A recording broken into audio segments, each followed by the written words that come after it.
आज हम करने वाले हैं 2017 में जो प्रीलिम्स का पेपर हुआ था। ओके, सो आज हम करने वाले हैं full paper solution part 1। Total आज मैं आपको 30 क्वेश्चन करवाऊंगा। रीजनिंग और मैथमेटिक्स के भी क्वेश्चन आज मैं आपको करवाने वाला हूँ। सो चलिए वीडियो को स्टार्ट करते हैं। Let's start. सो सबसे पहले आप जब पेपर देने जाओगे तो आपको ये पूरा पढ़ लेना अच्छे से। यहाँ पे जो भी इंफॉर्मेशन दी गई है ये आप एक बार पढ़ लीजिए। शॉर्ट में मैं आपको समझा दे रहा हूँ कि जो भी आपका रोल नंबर होता है वो अच्छे से आपको चेक कर लेना है 2-3 बार। और यहाँ पे 1 मार्क्स ईच क्वेश्चन होते हैं, 1 मार्क्स के 1 क्वेश्चन होते हैं। रॉन्ग आंसर देने पे -25 होता है। ओके, सो ये आप पढ़ लीजिएगा अच्छे से, बेसिक इन्फॉर्मेशन और कुछ भी नहीं है। आके अपने पेपर सॉल्यूशन पे फुल क्वेश्चन आज मैं आपको करवाने वाला हूँ और साथ ही साथ मैं आपको समझाने भी वाला हूँ रीजनिंग और मैथमेटिक्स के आंसर कैसे आया। सो क्वेश्चन नंबर 1 यहाँ पे दिया गया है, अहमदाबाद का कोड दिया गया ये, तो बड़ौदा का कोड क्या होगा ये आपको पूछा गया। अब बहुत ही सिंपल कोडिंग का एक चैप्टर है, उस बेस पे ये आपको पूछा गया है।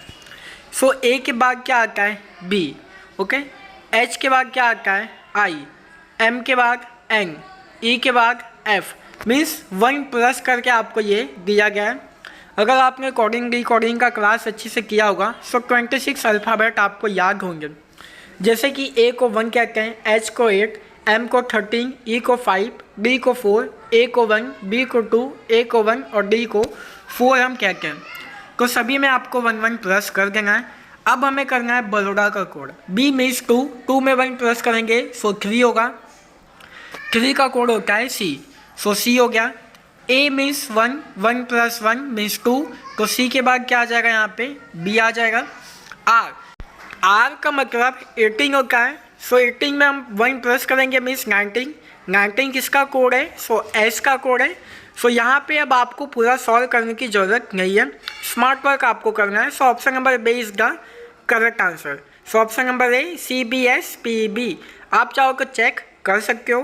लास्ट में आपको दिया गया है ए मीन्स 1 प्लस 1 करेंगे मीन्स 2, सो 2 क्या हो जाएगा यहाँ पे बी आपका हो जाएगा।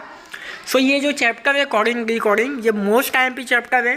5-6 क्वेश्चन को आपको आते ही हैं और जो जीके का पेपर होगा जनरल नॉलेज पेपर नंबर 3 उसमें आपको 6 to 7 क्वेश्चन कोडिंग के पूछे जाते हैं। सो कमेंट में मुझे आप बता देना, मैं मैथमेटिक्स और रीजनिंग के फुल चैप्टर आपके लिए लेके आऊँगा। अब आते हैं क्वेश्चन नंबर 2। सो चलिए अब यहाँ पे ध्यान दीजिए, एकदम फुल कंसंट्रेशन के साथ में। बहुत ही सिंपल क्वेश्चन है, रीजनिंग का क्वेश्चन है। अरेंज आपको यहाँ पे खाली करना है। क्वेश्चन को पढ़िए खाली। ए रसोईयानी सामने बैठा है, बी नाईनी जमरे बाजू बैठा है, मीन्स राइट हैंड साइड में बैठा हुआ है, और जो दर्जी है वो लेफ्ट हैंड साइड में है किसके धोबी, और लास्ट में लिखा गया है सी नी सामने डी बैठा है। अब यहाँ पे देखो जो मैंने आपको सॉल्यूशन शेयर किया है वहाँ पे सी नी सामने डी बैठा है, मतलब सी के बाजू में कौन है डी है, तो ए के बाजू में कौन होगा बी होगा, मीन्स आमने सामने ए के सामने कौन होगा बी। अगर सी के सामने डी है तो ए के सामने कौन होगा बी होगा। कॉमन सी बात है, एक फैमिली में 4 मेंबर हैं, मीन्स गोल टेबल पे 4 जन बैठे हुए हैं। अगर सी के सामने डी है तो ए के सामने कौन होगा बी होगा। इतना आपको समझ में आ गया। ओके, अब यहाँ पे देखो ए किसके सामने बैठा है, फर्स्ट वाला पढ़ो, रसोईया के सामने, और ए के सामने कौन है बी, मतलब बी कौन हो गया रसोईया। ओके, बी कौन हो गया रसोईया हो गया। अब देखो ऑप्शन चेक करो, ऑप्शन नंबर बी सी और डी, यहाँ पे आपको बी का वैसा क्या लिखा है रसोईया, मीन्स आपका आंसर करेक्ट जा रहा है। अब हमें फाइंड करना है कि ए क्या है।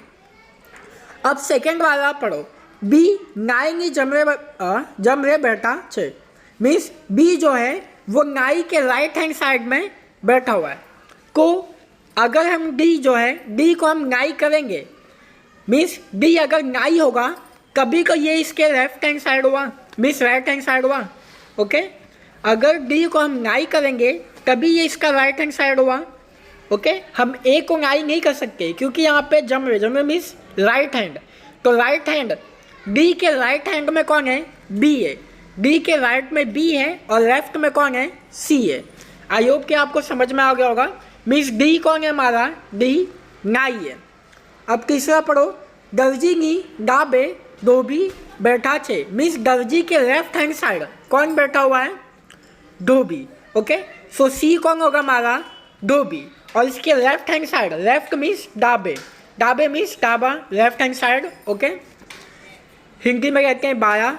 सो ए कौन हो गया, दर्जी, और सी कौन हो गया, धोबी, और डी कौन हो गया, नाई, और बी कौन हो गया, रसोईया। सो यहाँ पे आपको पूछा है ए और बी का व्यवसाय क्या है। सो ए और बी का व्यवसाय क्या है हमारा, दिया यहाँ पे, ए का दर्जी और बी का रसोईया, जो कि हमने फाइंड आउट किया अभी वो। अब आते हैं क्वेश्चन नंबर 3 पे। 3 में आपको क्या कहा गया है, कौन बालकोनी सरेराश उम्र 15 वर्ष है। मीन्स एवरेज आपको दिया गया है, तीनों का मिला के आपको 15 ईयर्स दिया गया है। जो टीमनी उम्र गुरुत्तर कौन 5 साल होय तो सोटी नानो बालकोनी उम्र शू हसे। ओके, कॉमन सवाल के सिंपल ही है। 3 बालक है तो 15 3 का कितना हो जाएगा, 45 हो जाएगा। 3 बालक है, एवरेज दिया गया है 15, टोटल 3 है तो 3 से मल्टीप्लाई कर देंगे तो 45 हो गया। अब सिंपल है, अब आपको इसको रेशियो में डिस्ट्रीब्यूशन कर देना है। सबसे छोटा रेशियो क्या है, 3 है। सो मल्टीप्लाई करेंगे 3 और डिवाइड बाई हम कर देंगे टोटल 15। तो मल्टीप्लाई करके 15 3 जा 45, 3 3 जा 9। मेरे सबसे छोटे बालक की उम्र कितनी है, 9 ईयर। बहुत ही सिंपल लॉजिकल तरीके से कम टाइम में सॉल्व हो, इसी मेथड से मैं आपको करवा रहा हूँ। ओके, कौन बालक मीन्स 3 बालक, 15 एवरेज दिया है तो 15 × 3 45, और रेशियो आपको दिया गया है 3:5:7। सो 45 मल्टीप्लाई बाई 3 डिवाइड बाई 15 करेंगे, सो 9 आपका आंसर आ जाएगा। अब आते हैं, सो 4 का क्वेश्चन भी आपका बहुत सिंपल क्वेश्चन है, रीजनिंग का क्वेश्चन है, ब्लड रिलेशन का आपका क्वेश्चन है। यहाँ पे किसी व्यक्ति की तरफ जो राम है वो कहता है कि तेनो पुत्र रमेश, ओके, मारी माता नो पुत्र छे, तो के व्यक्ति कौन छे। बहुत ही सिंपल क्वेश्चन है। कभी भी जब ब्लड रिलेशन का क्वेश्चन आता है आपको खुद इमेजिन करना है कि मैं राम की जगह हूँ, तब आपका इजीली सॉल्व हो जाएगा। मुझे लगता है बहुत सिंपल है ये, राम नो भाई, कॉमन सी बात यही आएगा इसका आंसर। ओके, बहुत ही सिंपल क्वेश्चन का ब्लड रिलेशन का। अब आते हैं 5 नंबर मैथमेटिक्स का क्वेश्चन है, सबसे सिंपल, लॉजिक, दिमाग चाहिए और कुछ नहीं। 10% नफ़े मीन्स प्रॉफिट होता है, 10% का उसको प्रॉफिट होता है, 220 में अगर वो बेचता है तो उसकी कॉस्ट प्राइस हमें बताना है, मीन्स खरीदने की कीमत CP हमें बताना है। यहाँ पे 10% प्रॉफिट में 220 रुपये में बेच रहा है। आप चाहो तो 100 रुपये में भी कर सकते हो, चाहो तो 1 रुपीज़ में भी लेके कर सकते हो। 10% है। अब कॉमन सी बात है, 10 रुपये में मैं किसी चीज़ को बेच रहा हूँ। ओके, 10 रुपये में एक बुक में बेच रहा हूँ, और टोटल प्रॉफिट मीन्स टोटल मैंने बेचा 220 रुपीज़ में, और प्रॉफिट कितना होगा मुझे, 10%। तो 10 रुपये का 10% कितना होगा, 1 होगा। सो 10 + 1 करेंगे हम, सो टोटल कितना हो जाएगा, 11 हो जाएगा। अब आपको कुछ नहीं करना है, सो 220 डिवाइड बाई आपको कर देना है 11, मीन्स आपका आंसर कितना आ जाएगा, 20। ओके, और टोटल कितनी बुक थी, 10, मल्टीप्लाई करेंगे 10, मीन्स 200 आ गया आपका कॉस्ट प्राइस CP। ये सिंपल मेथड है। ऐसे 2-3 मेथड और हैं, प्रॉफिट एंड लॉस का चैप्टर में से ये आपको पूछा गया है। आपको ये आपके माइंड में ही सॉल्व कर देना है, 10 सेकंड या 2 सेकंड में ही सॉल्व हो जाएगा ये क्वेश्चन, अगर आपने अच्छी से पढ़ा होगा प्रॉफिट एंड लॉस को। 10% प्रॉफिट, ओके, आप चाहो तो 110 लेके भी कर सकते हो, 220 डिवाइड बाई 110 मल्टीप्लाई बाई 100, तो भी आपका आंसर 200 ही आएगा। ये सेकंड मेथड का जो कि मैंने आपको अभी बताया। अब आते हैं 6 नंबर पे, टैंक नो 3/4 भाग पानी की भरेलो छे के में 5 लीटर उमेरता टैंक 4/5 मीन्स 4/5 भराई जाए छे, टैंक की क्षमता कितनी छे। तो यहाँ पे 100 लीटर आ जाएगा, कॉमन सी बात है।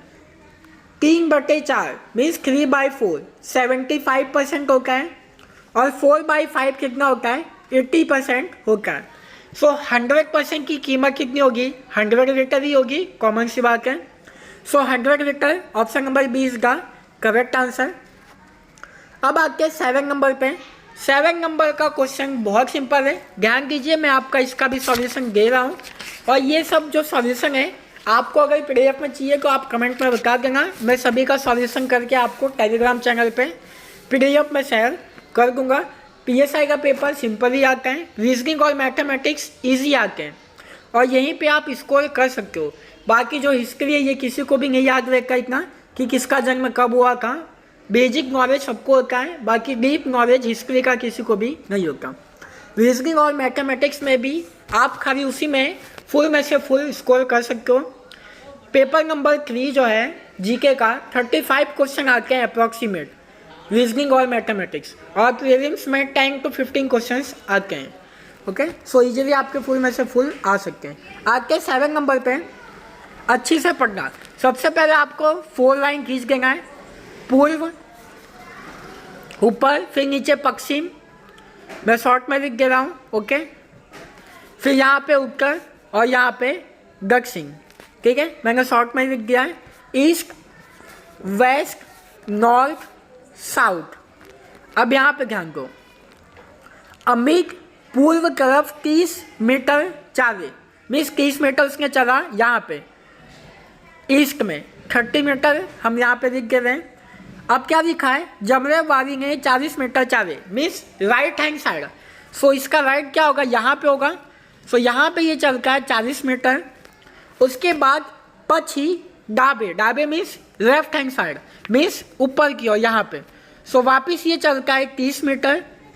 सो यहाँ हम करेंगे 30 मीटर।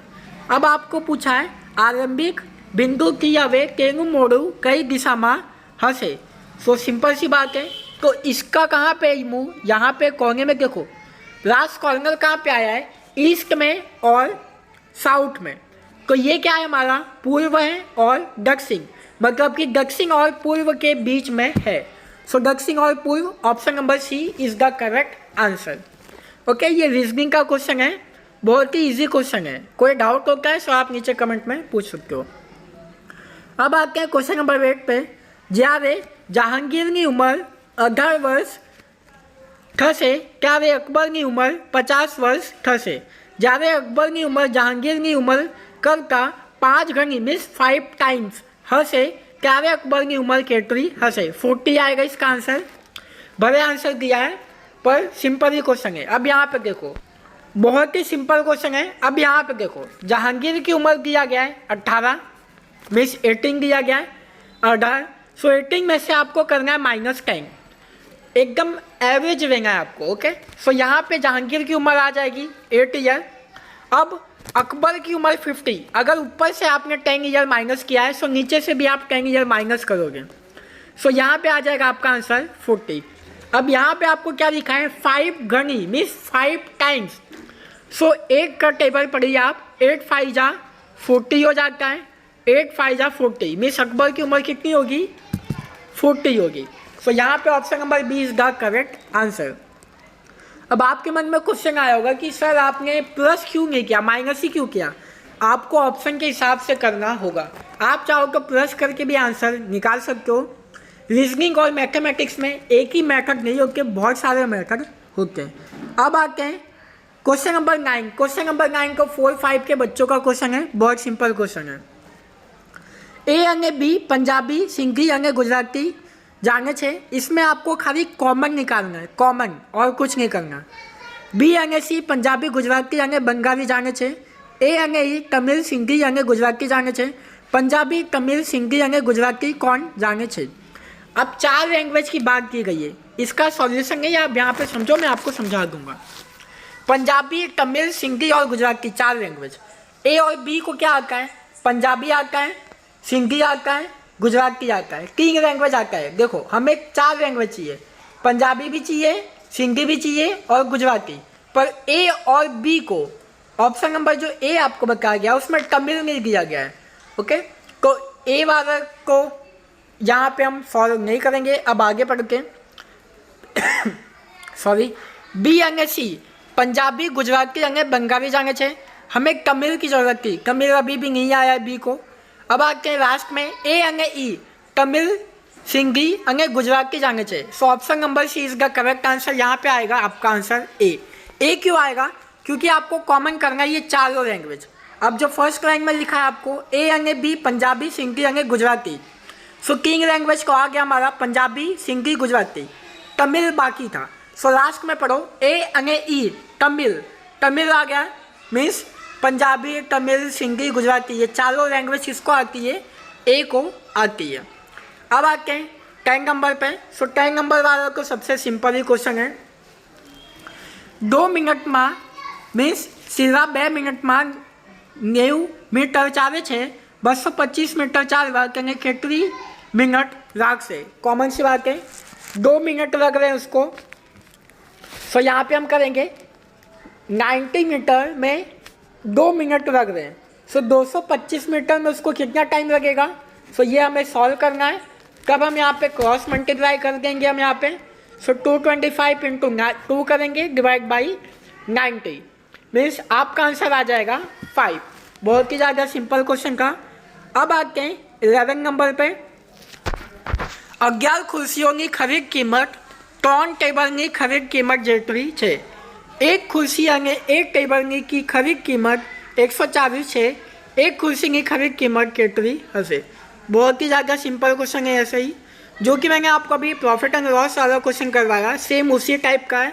सो इसका आंसर दिया ही है, ऑप्शन नंबर ए 30 आंसर है। आप सॉल्व करना, आपको समझ में नहीं आएगा कैसे आया इसका आंसर, कमेंट में बता देना, मैं आपको इसका भी सॉल्यूशन शेयर कर दूंगा। आते हैं क्वेश्चन नंबर 12 पे। अब यहाँ पे आपका जीके का क्वेश्चन चालू होता है, जहाँ पे आपको रट्टाफिकेशन ही करना होगा, मेमोराइज करना होगा। क्वेश्चन नंबर 12, लक्षद्वीप कई हाईकोर्टना કાર્યક્ષેત્રમાં આવે છે? So option number B is the correct answer, Kerala.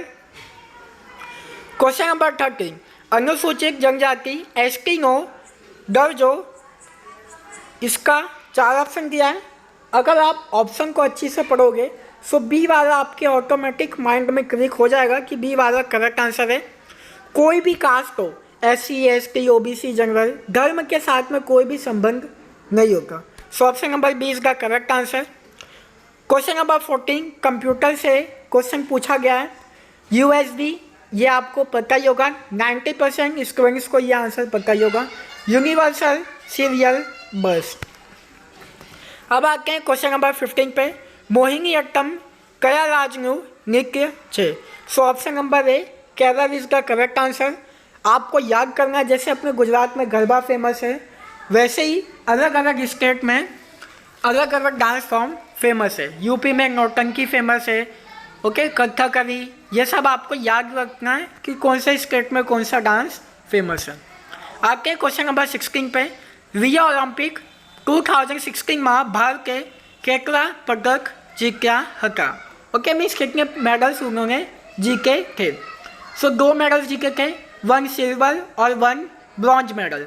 Gold medal नहीं जीते थे, 1 सिल्वर और 1 bronze medal. Question number 17, Sunil Gavaskar તેની પ્રથમ ટેસ્ટ મેચ કયા રાષ્ટ્રની સામે રમ્યો હતો? जीके क्रिकेट का क्वेश्चन है। Option number D is the correct answer, West Indies आएगा। अब आते हैं 18 पे। गुजरात बीजा मुख्यमंत्री कौन था? सो ये आपको याद रखना है, अभी मैं आपको एक क्लू भी दूंगा इसका। सो 18 का आंसर को सी है, बलवंतराय मेहता। अगर यहाँ पे ऐसा पूछा गुजरात का प्रथम मुख्यमंत्री कौन था, तब तो आप कंफ्यूज हो जाते हैं। कंफ्यूज नहीं होगा, पहले और दूसरे का मीन्स स्टार्टिंग के फर्स्ट और सेकंड मुख्यमंत्री, प्रेसिडेंट, वाइस प्रेसिडेंट कौन है, ये आपको याद कर देना। अगर यहाँ पे पूछा प्रथम कौन है तो ऑप्शन नंबर ए आता, जीवराज मेहता। जीवराज मेहता सर हमारे फर्स्ट CM थे, गुजरात के सेकंड थे बलवंतराय मेहता, अभी हैं विजय रूपानी सर। अब आते हैं क्वेश्चन नंबर 19 पे। CNG में मोटा भागे नीचेनामांथी कयो वायु होय छे? सो ये सभी को पता है, option number C methane is the correct answer. अब 20 क्वेश्चन पे आते हैं। 2008 में कई स्टेट बैंक ऑफ इंडिया विलीन थई हती? So State Bank of Saurashtra. Question number 21, कया वेद में રોગના ઉપચારનો ઉલ્લેખ છે. અર્થવેદ इसका आंसर आएगा. 4 वेद होते हैं. Option number D is the correct answer. Question number 22, लाल किल्लाનું निर्माण कौन કર્યું હતું? 6-7 का क्वेश्चन है. एसएस में से सामाजिक विज्ञान में से क्वेश्चन पूछा गया है. सो लाल किला किसने बनवाया था? शाहजहां. ताजमहल किसने बनवाया था? शाहजहां. ओके, ये जो बेसिक मॉन्यूमेंट, स्कल्पचर्स, शिला, ये सब जो है ये आपको याद कर लेना है. ओके, हिंदी में जैसे कहते हैं पांडुलिपियाँ, स्क्रिप्ट, ये सब आपको याद होने चाहिए. क्वेश्चन नंबर 23, ईस्ट इंडिया કંપનીની સુરતમાં ફેક્ટરી સ્થાપવાની परवानगी कौन आपी हती? सो जहांगीर ने दिया था यहाँ पे. और ये सबसे पहले कहाँ पे आए थे? अगर ऐसा क्वेश्चन पूछा होगा तो सबसे पहले ये कहाँ पे आए थे? सूरत में आए थे. अब आते हैं क्वेश्चन नंबर 24, 1905 में બંગાળના વિભાજન દરમિયાન ભારતના ગવર્નર जनरल कौन હતા? सो option number A is the correct answer, Lord Curzon. अगर आपको ये पूछ रहे सती प्रथा, जो कि सती प्रथा किसने हटवाया था? सो लॉर्ड विलियम बेंटिक. ये आपको नाम याद रखना है. पहले गवर्नर जनरल कौन थे? ये सारी इंफॉर्मेशन याद रखना है. सती प्रथा वाला बहुत पूछा जाता है. सती प्रथा लॉर्ड विलियम बेंटिक, ये आपको याद करना है, लिख लेना आपकी नोटबुक में. क्वेश्चन नंबर 25, अगस्त 1947 में इंग्लैंडના प्रधानमंत्री कौन હતા? मीन्स 1947 की बात किया गया है जब अपना कंट्री आज़ाद हुआ था. कब? सो वो थे lord Attlee. Option number A. Question number 6, Harappan સંસ્કૃતિનું સૌથી મહત્વનું બંદર કયું છે? લોથલ है. Okay, option number D is the correct answer. Question number 17, Geet Govind का लेखक कौन था? ये क्वेश्चन रिपीट हुआ है. ये क्वेश्चन आपको प्रीवियस टाइम भी पूछा गया था. इसका आंसर जयदेव आता है. ओके. क्वेश्चन नंबर 28, भारतीय राष्ट्रीय कांग्रेस का सर्वप्रथम प्रमुख कौन था? अगर आपको ऐसा पूछ रहे INC, इंडियन नेशनल कांग्रेस, भारतीय राष्ट्रीय कांग्रेस कब एस्टैब्लिश हुआ था? मीन्स स्थापना कब हुई थी? 1885 में हुआ था. और इसके प्रथम कौन थे प्रमुख? सो WC बैनर्जी थे. अब आते क्वेश्चन नंबर 19 में, क्षेत्रफळની दृष्टिમાં બીજા ક્રમે સૌથી મોટા ખંડ કયો છે? अफ्रीका. अगर यहाँ पे आपको ऐसा पूछा क्षेत्रफळની दृष्टिए प्रथम क्रम में સૌથી મોટા खंड कयो છે? बीजा की जगह खाली अगर पहला आ जाता, मीन्स प्रथम आ जाता, तो इसका आंसर क्या आ जाता? एशिया. ओके.